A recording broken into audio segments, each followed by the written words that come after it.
മലപ്പുറം തിരൂർ പറവണ്ണ മുറിവഴിക്കലിൽ ആൾതാമസമുള്ള വീട്ടിൽ കയറി മോഷണം. വീട്ടിൽ ഉറങ്ങുകയായിരുന്ന പെൺകുട്ടിയുടെ സ്വർണ്ണമാല കവർന്നു. മുറിവഴിക്കൽ സ്വദേശി കാപ്പട്ടകത്ത് പെരിഞ്ചേരിത്തറയിൽ റഷീദിന്റെ വീട്ടിലാണ് മോഷണം. തിരൂർ പോലീസ് അന്വേഷണം ആരംഭിച്ചു.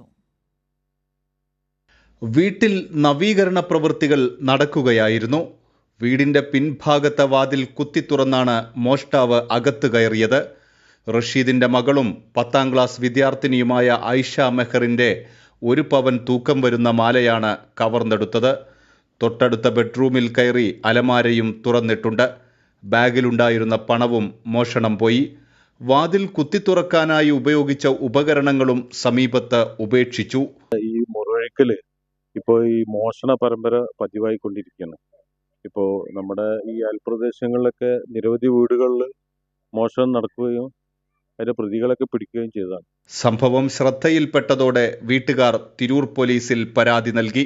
മുറിവഴിക്കൽ ജുമാ മസ്ജിദിലെ സംഭാവന പെട്ടിയും കഴിഞ്ഞ ദിവസം മോഷണം പോയിരുന്നു. കൈരളി ന്യൂസ്, മലപ്പുറം.